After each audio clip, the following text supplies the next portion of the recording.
My name is Sylvia. I am 28 years old and have a creative job at a gaming company in New York. On the surface, it seems like I'm living a trouble-free life, but in reality, my family situation is quite complicated. A year ago, the company my father worked for unexpectedly went bankrupt, so I stopped living alone and started living in my hometown with my parents and my sister Frida. Our household needs my income to maintain itself. Sylvia.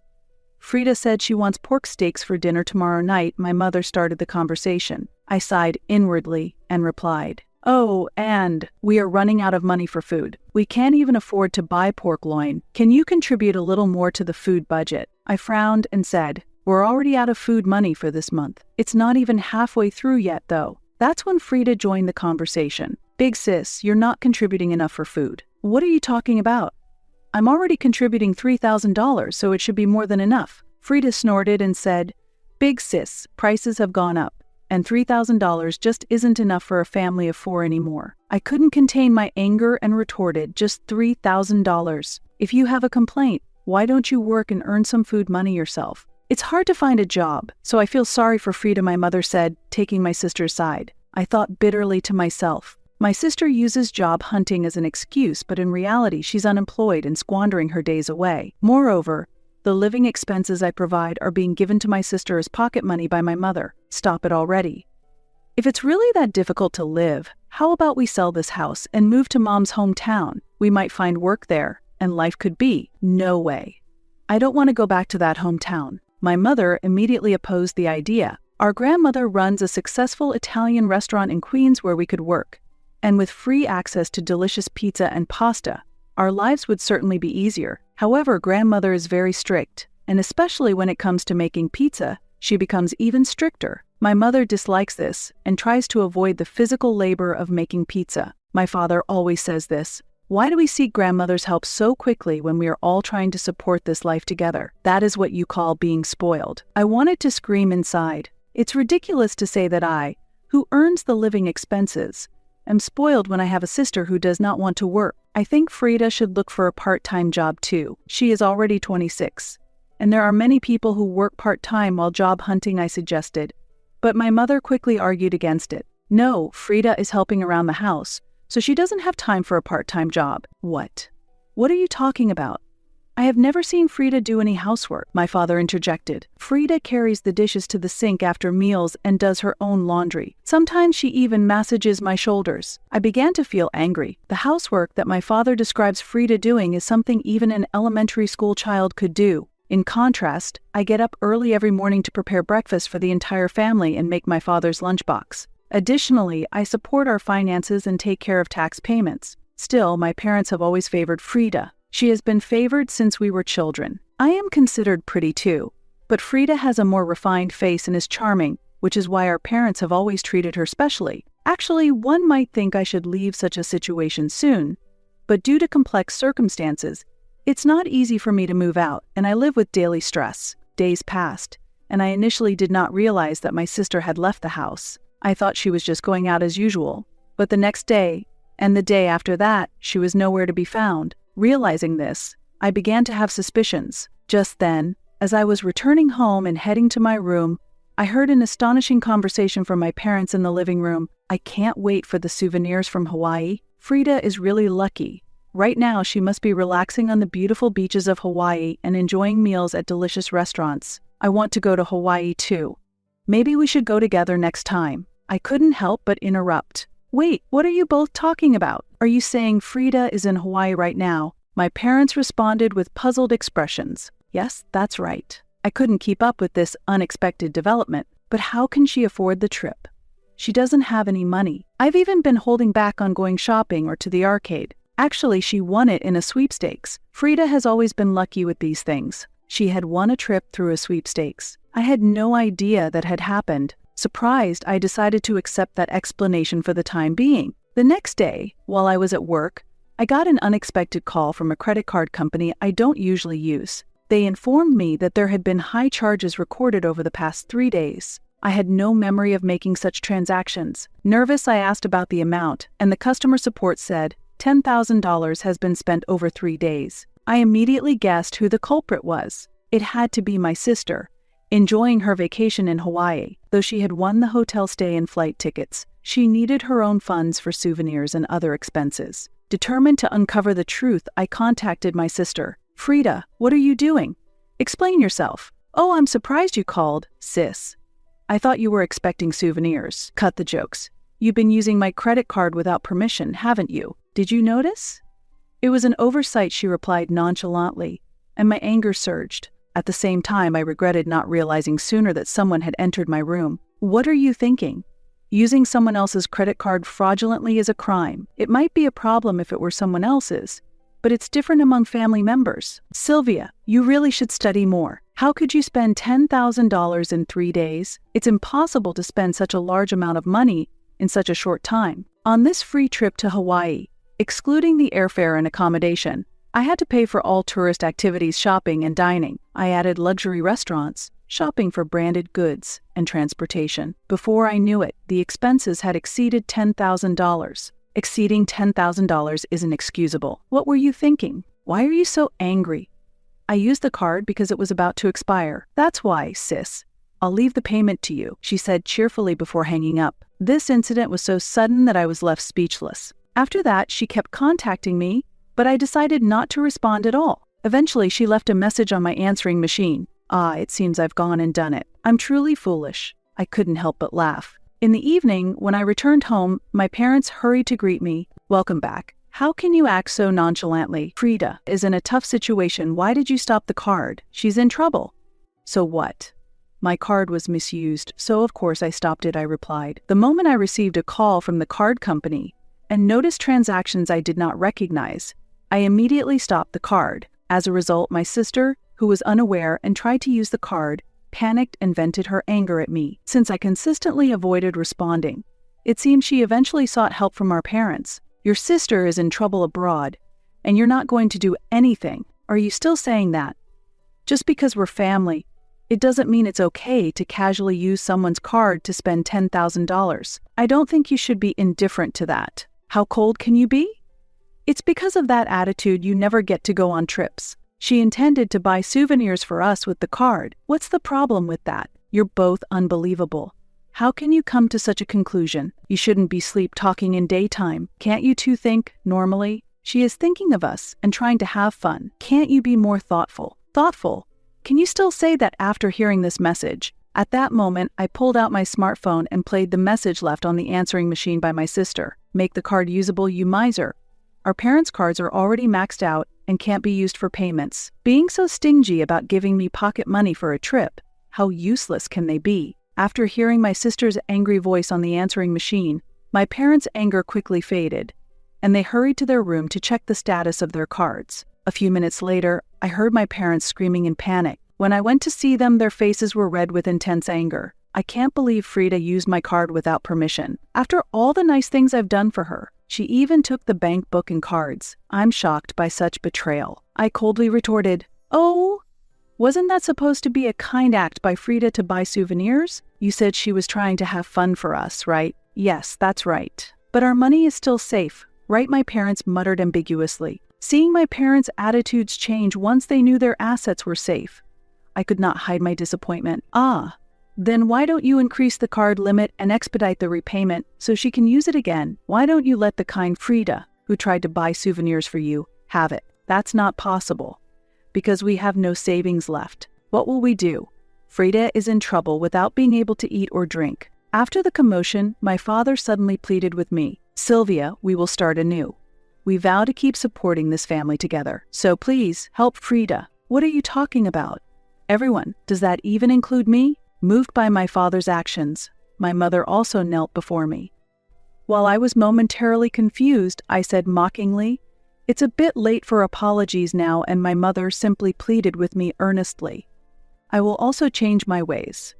I swear to do my best to support everyone as well. From now on, I will do no wrong to you or to her." Despite the presence of my parents, laughter escaped me as I pondered deeply on how to respond. Later, while my parents went to check their room, I took out a credit card I had secretly found that still had a valid expiration date and had not been used at all. "Why don't you give this card to Frida and enjoy a family trip as well?" I suggested. My parents were thrilled with my words and they immediately contacted my sister. They hurriedly prepared for the trip while I reserved their flights to Hawaii online. After watching the whole scene with a smile, I dialed a specific number. 3 days later, when my sister returned from Hawaii with our parents, Frida said, "Big sis, thank you for letting us enjoy Hawaii. Oh, it's rare for you to come to pick us up. Are you expecting souvenirs?" Unfortunately, I didn't buy anything. It seemed they had thoroughly enjoyed their trip to Hawaii and had forgotten their gratitude to me just 3 days ago. After confirming this, I was ready to execute the plan I had been preparing and could hardly contain my excitement. "It seems like you had a lot of fun. Was that the last big moment of your life?" "What do you mean by last?" "Actually, I've decided to sell the house on a whim. I've already shipped the belongings to the new place and arranged for someone to pick us up." As I said this, my parents and sister were shocked and noticed the for sale sign posted on the entrance of our family home. "What is this? What does it mean? Did you really sell the house? What's going on?" In front of their astonished faces, I elaborated further. Actually, a real estate agent who is a friend from my university was interested in this land and had been asking to sell the house and land together for a while. I had always refused to sell because I thought maintaining this house, which was not built by our grandmother, was more cost-effective. Taking a breath, I continued. "However, I recently changed my mind. I realized that by selling this house and starting to live alone again, I could gain financial and mental freedom. That's why, while you guys were away, I confirmed my decision to sell with the real estate agent." "What? Selling it on your own is illegal?" "That's right. This house belongs to Dad. There's no way you could do anything about it." My parents protested vehemently, but I responded calmly. "Oh, you seem quite energetic about it. But what would you think if you knew that the house and land are actually registered in my name?" "What?" "Dad, do you remember when you came to me because you couldn't pay the taxes, and I agreed to help on the condition that we change the registration to my name?" "Ah, that's right." I continued the story. "I didn't leave this house because it was registered in my name. I was looking for a way to get you out of the house and sell it. It was difficult to find an opportunity because you were always home. However, the chance to sell finally came when I sent you to Hawaii. As planned, everyone was out of the house, and I could finally sell the house and the land." "Ah. Oh, as I mentioned earlier, the luggage has already been sent to the new house, so don't worry. And the pickup should be arriving soon." "Pickup?" "Yes, Grandma is eagerly waiting for everyone. She can't wait." "Hey, Grandma, you mean Mom?" "Correct. After talking to her, she agreed to take everyone in to knock some sense into you. She told me to send the luggage. Everyone, get ready for daily pizza making and cleaning." My parents and sister were shocked. "We can't go to Grandma's." "That's right, we don't want to go." "Ah, I see. Well, you can do as you like. But without a house or jobs, how are you going to live? There's also the payment for that card. How are you going to pay such a large amount?" "What are you talking about?" "The card is in your name. You thought it was in my name." "Be careful, it's under a different name," I said. "Eh?" No way. My mother was startled. She took out the card I had given her and checked the name, losing color in her face. "Wait, this card is in Frida's name. The credit card I gave you was actually found in Frida's room. It was the first card she got when she started working, but she quit soon after saying the job wasn't a good fit. And it seems she hadn't used it. What I've spent too much. What should I do about this?" "What should you do, you ask? Since it's your name on the card, you have no choice but to pay. And make sure you earn enough to cover the stay, all of you, without causing trouble to Grandma." Frida resisted until the end, but our parents, having no other option, silently awaited Grandma's arrival. Accompanied by Grandma, they headed to her house and restaurant in Queens. There, under the strict guidance of Grandma and the veteran employees, they were taught to work, even as they shed tears. The $10,000 fraudulently charged to my card was repaid to me by Frida under Grandma's strict orders. Although I planned to settle everything by selling the house and land, Grandma managed to recover the living expenses I had paid previously and even took a portion of my parents' salaries to be transferred to me. Later, I moved to an apartment closer to my workplace and was able to start living alone again. The new life is going smoothly, and I am enjoying peaceful days, looking down at the city at dusk from the balcony. I felt relief from the long-felt pressure and a slight sense of loneliness. At that moment, the phone rang, and I hesitated a bit when I saw Grandma on the display. "Hello, Grandma," I answered, and she checked if I was doing well. "Yes, I'm fine," I replied. "That's good. Actually, it's about Frida and the others. They are starting to change significantly, especially Frida, who has begun to actively help with work. It also seems that your parents are gradually reflecting," said Grandma. She continued, "Sylvia, It must have been tough. I believe I understand how you feel. Sometimes family can be a burden, yet it is also something we should support. I hope you can forgive them someday. I listened to Grandma's words. Her voice carried hesitation and anxiety, but also a significant resolve. There's no rush. Take your time and think it over until your heart settles, Grandma said kindly. I nodded deeply. Understood, Grandma. I'll take my time and reconsider everything, I replied, and then quietly hung up the phone. As I looked out the window at the urban landscape, the sun slowly set on the horizon, and the darkness of night gradually enveloped the city. In the quiet of the dusk, a whirlwind of emotions churned within me. While anger and sadness still lingered, a small spark of hope for the future had begun to emerge. Returning to my room, my eyes were drawn to a family photo. In the photo, a young Frida and I smiled along with our parents. Looking at those happy faces, I nostalgically remembered the joyful days of the past and thought, if only we could return to those times, but reality quickly pulled me back. As time passed, my life gradually began to regain its old rhythm. At work, I was appointed the leader of a new project, and personally, I started to lead a fulfilling day-to-day life. One evening, after finishing the day's work, my cell phone suddenly rang. Hesitating slightly at the unknown number, I answered. Hello, this is Sylvia. It's me. Frida came, a voice different from the confident, arrogant tone of the past, now soft yet unstable. Unable to hide my surprise, I asked, Frida, what's wrong? Did something happen? Sorry for calling out of the blue. Actually, I want to meet you in person. I want to talk to you, Frida said quietly. Her words carried a humility and a sense of growth that I could never have imagined from the old Frida. Why do you want to meet? I asked, quietly waiting for Frida's next words. Frida's voice, though trembling, was calm and sincere, indicating her growth. Big sis, I want to apologize from the bottom of my heart. I felt that a phone call wouldn't sufficiently convey my feelings, so I want to meet you in person to truly and earnestly apologize. Her words were earnest. Without interjecting, I quietly listened to her. If you feel it's difficult to meet me, that's okay too. Your feelings are what matter most to me, Frida continued. After a moment of silence, I finally spoke. All right. If that's the case, let's meet next Saturday at 2 p.m. at the cafe in front of the station. Really, that makes me so happy. Thank you, big sis. Relief was evident in Frida's voice. After hanging up the phone, I took a deep breath for a while to sort out my emotions. Despite questioning whether the choice I had just made was truly right, I harbored a hope that meeting her might change something. On the day of our meeting, I arrived at the designated cafe earlier than planned. Upon reaching the cafe, I could feel my heart racing, my chest tightening with a mix of anxiety and anticipation. As the clock's hands moved slowly, and just a little past the agreed time, the cafe door opened slowly, and Frida appeared. She looked different, with a simple yet earnest expression. Her face was without makeup, her attire simple, and most notably, her eyes conveyed a resolute change. She approached my table slowly and began to apologize quietly. Big sis, I am truly, truly sorry. At that moment, I could physically feel her change and was momentarily unsure how to respond. Frida, I began, and she continued her words, holding back tears. While working at Grandma's house for the first time,